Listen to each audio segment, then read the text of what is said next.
انشاءاللہ 25واں رمضان المبارک اور 26ویں شب بروز اتوار انشاءاللہ نماز تراویح میں تکمیل قرآن ہوگا۔ نماز تراویح میں سورۃ الحج کا بقیہ حصہ مومنون اور سورۃ النور تلاوت کی۔ سورۃ الحج میں اللہ نے کچھ تعزیرات کا بیان فرمایا ہے، کچھ سزاؤں کا اللہ نے ذکر فرمایا ہے، اور اسی طرح جہاد کا ذکر بھی اللہ نے فرمایا، کیونکہ مدنی صورت ہے اور مدینہ میں باقاعدہ طور پہ اللہ نے آپ صلی اللہ علیہ وسلم کو قتال فی سبیل اللہ کی اجازت عطا فرمائی تھی۔ أُذِنَ لِلَّذِينَ يُقَاتَلُونَ بِأَنَّهُمْ ظُلِمُوا۔ اسی میں اللہ نے اہل ایمان سے یہ وعدہ بھی فرمایا ہے کہ اگر آپ اپنے ایمان پر پختہ رہے اور نیک اعمال اختیار کرتے رہے تو جس طرح اللہ نے پہلے اہل ایمان کو خلافت عطا فرمائی تھی، اسی طرح اللہ آپ کو بھی خلافت عطا فرمائے گا۔ وعد اللہ الذین آمنوا منکم وعملوا الصالحات، اللہ نے تم میں سے اہل ایمان کے ساتھ یہ وعدہ کیا ہے کہ اگر تم ایمان لاؤ اور اعمال صالحہ اختیار کرو تو لِيَسْتَخْلِفَنَّهُمْ فِي الْأَرْضِ كَمَا اسْتَخْلَفَ الَّذِينَ مِنْ قَبْلِهِمْ، اللہ تمہیں خلافت عطا کرے گا جس طرح پہلے اللہ نے خلافت عطا کی۔ وَلَيُمَكِّنَنَّ لَهُمْ، اور اللہ تمہیں بہترین امارت، حکومت، ٹھکانہ عطا فرمائے گا۔ تو آج بھی اگر ایمان والے ایمان کی طرف لوٹ آئیں، یعنی ایمان کے تقاضے پورے کریں اور اعمال صالحہ اختیار کر لیں تو اللہ آج بھی خلافت عطا فرما سکتا ہے، اور اللہ آج بھی اہل ایمان میں حضرت عمر جیسا اور حضرت عمر بن عبدالعزیز جیسا خلیفہ عطا کر سکتا ہے۔ لیکن شرط اللہ نے قرآن میں بیان فرمائی ہے، ایک ایمان میں پختگی ہے اور دوسرا نیک اعمال کا اختیار کرنا ہے۔ اس صورت میں اللہ نے عقائد کا بھی تفصیلاً ذکر فرمایا، اور اللہ نے کھول کھول کے بیان فرمایا ہے، یا ایھا الناس ضرب مثل فاستمعوا لہ، اے لوگو اللہ تمہارے لیے ایک مثال بیان کر رہا ہے، فاستمعوا لہ، تم اس مثال کو غور سے سن لو، کان لگا کے سنو۔ اور وہ مثال اللہ کیا بیان کر رہا ہے؟ وہ مثال یہ ہے کہ دیکھو، جو لوگ اللہ کے علاوہ غیر اللہ کو پکارتے ہیں، اللہ کے علاوہ کسی اور کو مشکل کشا اور حاجت روا مانتے ہیں، کسی اور کی عبادت اور بندگی کرتے ہیں، ان کی طاقت اور صلاحیت یہ ہے کہ لن یخلقوا ذبابا، وہ ایک مکھی بھی پیدا نہیں کر سکتے۔ پھر اللہ نے فرمایا وَلَوْ اجْتَمَعُوا لَهُ، اگر یہ سارے لوگ اس پہ جمع ہو جائیں، سارے مل کر اگر ایک مکھی پیدا کرنا چاہیں تو فرمایا کہ اس مثال کو سن لو، ایک مکھی بھی پیدا نہیں کر سکتے۔ پھر فرمایا کہ چلو پیدا نہ کر سکیں، پیدا کرنا تو بڑی دور کی بات ہے، وَإِن يَسْلُبْهُمُ الذُّبَابُ شَيْئًا لَا يَسْتَنقِذُوهُ مِنْهُ، اگر وہ مکھی ان سے کوئی چیز چھین کر لے جاتی ہے تو فرمایا کہ ان میں اتنی طاقت بھی نہیں ہے کہ اس مکھی سے وہ چیز واپس لا سکیں، اس لیے کہ اللہ کو مکھی اللہ کی مخلوق ہے اور بڑی حقیر مخلوق ہے۔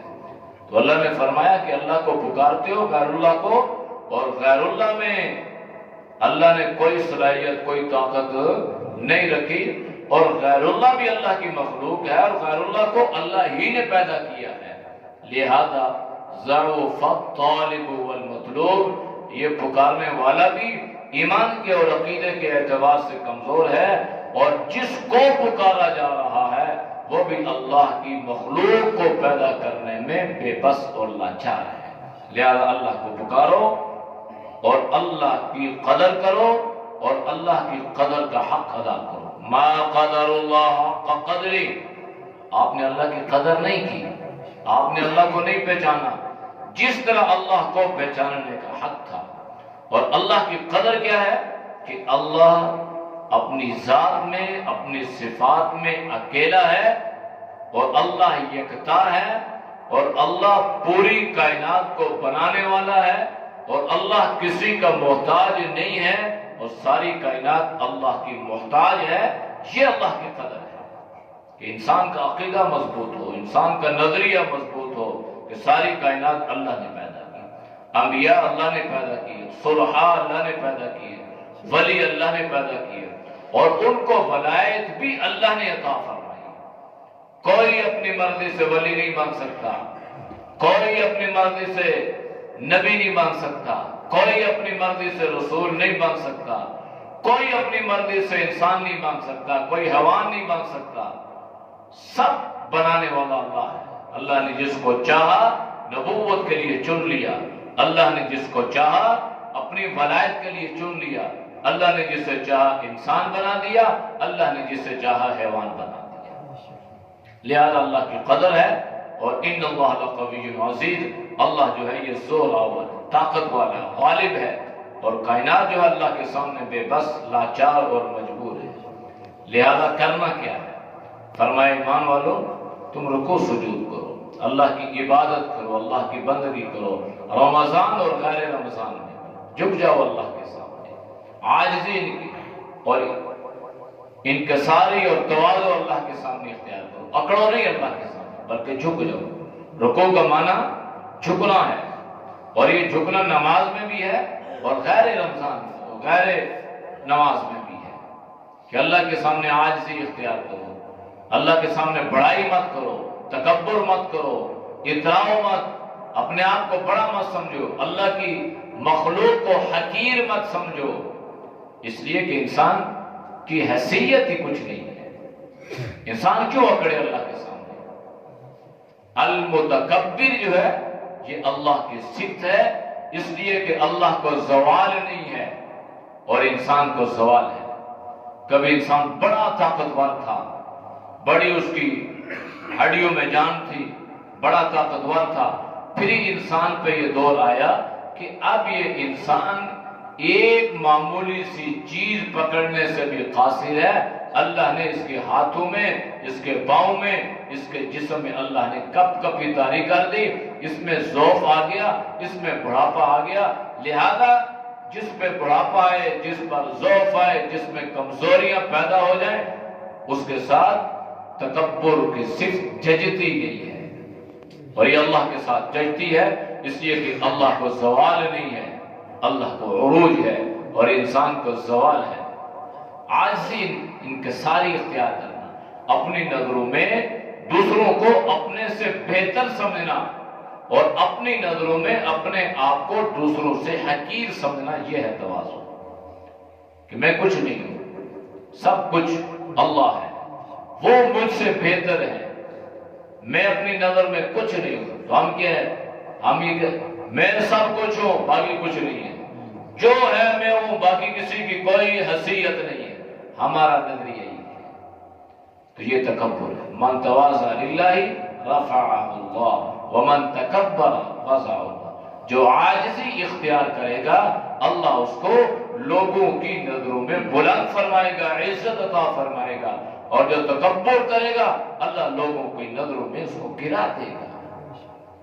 اور فرمایا کہ دیکھو وَاعْبُدُوا رَبَّكُمْ، اپنے اللہ کی عبادت کرو، بس یہ زندگی کا منشور بنا لو کہ ہم نے اپنے اللہ کو راضی کرنا ہے، ہم نے اللہ کی عبادت کرنی ہے، ہم نے اللہ کی بندگی کرنی ہے، جو طریقہ بندگی کا اللہ نے بتایا، اللہ کے نبی صلی اللہ علیہ وسلم نے بتلایا، اسی طرز پر ہم نے اللہ کی عبادت اور اللہ کی بندگی کرنی ہے۔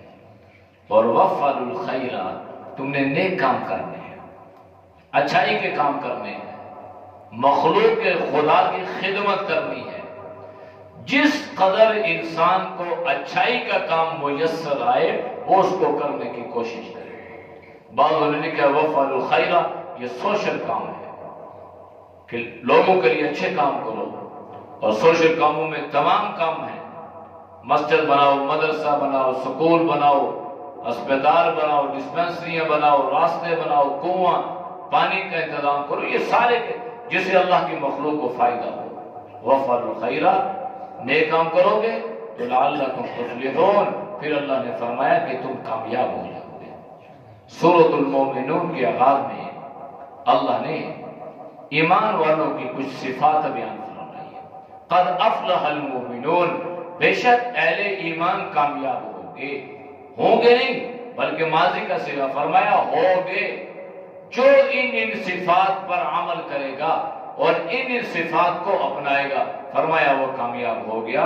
پہلی چیز یہ ہے الذین هم فی صلاتہم خاشعون، جب اہل ایمان نماز پڑھتے ہیں تو نمازوں میں خشوع اور خضوع اختیار کرتے ہیں، اپنی توجہ اللہ کی طرف رکھتے ہیں، اپنے ذہن کو اللہ کی طرف متوجہ رکھتے ہیں، اور وہ یہ سمجھتے ہیں کہ ہم احکم الحاکمین کے دربار میں کھڑے ہیں، اللہ کے دربار میں کھڑے ہیں۔ دنیا کی بادشاہ کی کیا حیثیت ہے؟ اگر کوئی آدمی کسی کو اپنے دربار میں بلا لے تو کس طرح وہ خوشی کا انداز اختیار کرتا ہے اور اپنی پوری توجہ اس کی طرف مبذول رکھتا ہے کہ کہیں کوئی ایسی خلاف ادب بات نہ ہو جائے کہ یہ حکمران، یہ بادشاہ ناراض ہو جائے۔ تو اللہ تو احکم الحاکمین ہے، لہذا نمازوں میں خشوع خضوع اختیار کرنا ہے۔ والذین هم عن اللغو معرضون، اہل ایمان جو ہے بےہودگی سے اعراض کرتے ہیں، لغو باتوں سے اجتناب کرتے ہیں۔ ایک حدیث میں اللہ کے نبی نے فرمایا کہ اسلام کی خوبی یہ ہے کہ تم لایانی باتوں کو چھوڑ دو، لایانی گفتگو، بےہودہ گفتگو، جب کلام کرو تو تمہارے منہ سے گندی بات نکلے، جب کلام کرو تو لوگوں کو چیرنے والی، ان کو زخمی کرنے والی، ان کو دلوں کو زخمی اور چھلنی کرنے والی باتیں نکلے۔ فرمایا یہ اسلام نہیں ہے، اسلام یہ ہے کہ جب بھی بات کرو اچھی بات کرو۔ وَقُولُوا لِلنَّاسِ حُسْنًا، اللہ نے قرآن میں ذکر فرمایا کہ لوگوں سے اچھی بات کرو۔ فائدہ کیا ہوگا؟ اچھی بات کریں گے تو کیا ہوگا؟ جب ہم دنیا سے چلے جائیں گے تو وہ ہماری بات کو یاد کرے گا، اور جب بات کو یاد کرے گا تو پھر وہ ہماری تعریف کرے گا۔ جب وہ تعریف کرے گا تو اللہ فرشتوں سے فرمائیں گے دیکھو میرے اس بندے کی میرا فلاں بندہ تعریف کر رہا ہے اور یہ کہہ رہا ہے وہ بڑا اچھا تھا، لہذا تم گواہ بن جاؤ، میں نے اس کی گواہی پہ اپنے اس بندے کی مغفرت فرما دی۔ اس لیے کردار کو موت نہیں ہے، انسان کے جسم کو موت ہے لیکن انسان کے کردار کو موت نہیں ہے۔ کردار صدیوں زندے رہتے ہیں۔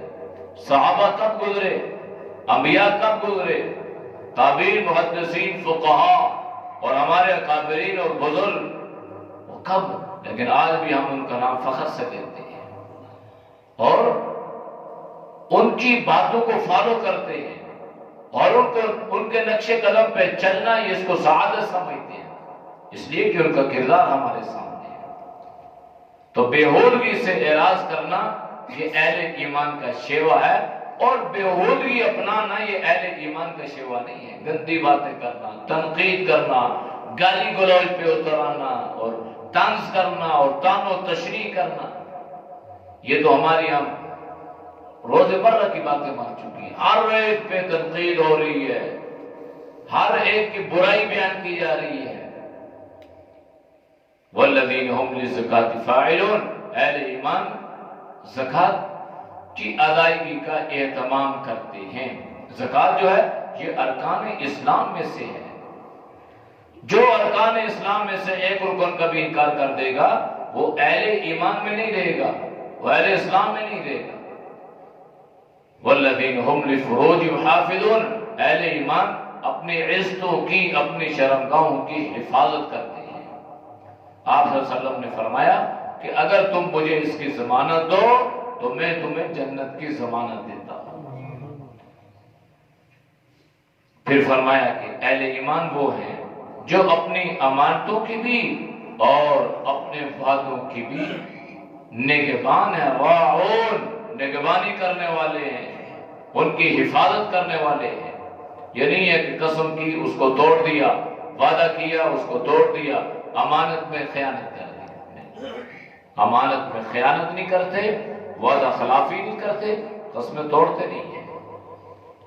پھر اللہ نے فرمایا اپنی نمازوں کی حفاظت کرتے ہیں۔ پہلے فرمایا خشوع خضوع، اب فرمایا کہ حفاظت کرتے ہیں۔ حفاظت سے مراد یہ ہے کہ وہ نماز کو چھوڑتے نہیں ہیں۔ غمی ہے، خوشی ہے، اور سردی ہو، گرمی ہو، بیماری ہو، صحت ہو، سفر ہو، حضر ہو، امارت ہو، غربت ہو، امن ہو، خوف ہو، ہر حالت میں نماز کو ادا کرتے ہیں۔ نماز ایسا عمل ہے نا، مسلمانوں پہ کسی حالت میں معاف نہیں ہے۔ کھڑے ہو کے پڑھ نہیں سکتے تو رخصت میں بیٹھ کے پڑھ جائے، بیٹھ کے پڑھ نہیں سکتے ہو، آپ صلی اللہ علیہ وسلم نے فرمایا کہ تم لیٹ کے پڑھو، اور لیٹ کے بھی پڑھ نہیں سکتے ہو تو ہاتھ کے اشاروں سے پڑھو، یہ چھوڑنا نہیں ہے۔ دشمن کی فوجیں سامنے ہیں، نماز کا وقت ہے، آپ صلی اللہ علیہ وسلم نے اس حالت میں بھی نماز ادا فرمائی، اور نماز بھی باجماعت ادا فرمائی۔ ہاں، ترتیب بدل دی، دو جماعتوں کو متعین کر دیا، ایک جماعت نے ایک رکعت پڑھی، دوسری نے دوسری پڑھی، یہ ترتیب شریعت نے بدلا دی۔ لیکن دشمن کے سامنے بھی نماز پڑھنی ہے، چھوڑنی نہیں ہے، اور پھر جماعت سے پڑھنی ہے۔ تو یہ آپ صلی اللہ علیہ وسلم نے جماعت کا اہتمام بھی بیان کر دیا کہ نماز اتنی اہم چیز ہے کہ جس قدر ممکن ہو اس کو جماعت کے ساتھ پڑھو۔ اللہ کے نبی نے فرمایا کہ جو اکیلا نماز پڑھتا ہے نا، اس کی نماز کی حفاظت نہیں رہتی، شیطان بھیڑیا بن کے اس کی نماز پہ مسلط ہوتا ہے اور اس کی نماز کو خراب کرتا ہے۔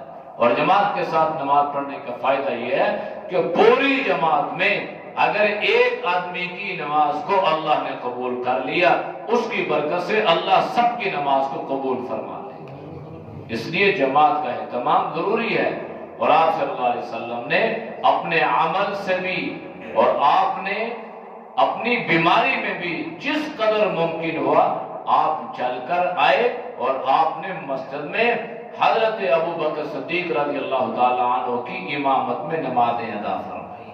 تو فرمایا کہ اہل ایمان نماز کی حفاظت کرتے ہیں، اولئک هم الوارثون الذین یرثون الفردوس هم فیہا خالدون۔ پھر انعام کیا ملے گا؟ اللہ نے فرمایا جو ان صفات پہ اترے گا اللہ اس کو جنت کا وارث بنا دے گا۔ چھوٹی سی وراثت میں انسان لڑتا ہے، یہ مل جائے، یہ مل جائے، زمین کا ٹکڑا، مکان کا ٹکڑا، ایک کمرہ، لڑ رہا ہے بھائیوں سے، بہنوں سے، دینے کے لیے تیار نہیں ہے، سوچ رہا ہے سب کچھ مجھے مل جائے۔ لیکن اللہ نے فرمایا کہ اگر یہ چند باتیں اختیار کر لو گے تو اللہ تمہیں جنت کا وارث بنا دے گا، تم جنت کے وارث بن جاؤ گے، اللہ تمہیں جنت عطا فرمائے گا، اور یہ ایسی وراثت ہے کہ جس کو اللہ چھینے گا نہیں بلکہ ہم فیہا خالدون، اسی میں رہو گے۔ اللہ ہم سب کو اس پر عمل کی توفیق نصیب فرمائے۔ الحمدللہ رب العالمین والعاقبۃ للمتقین۔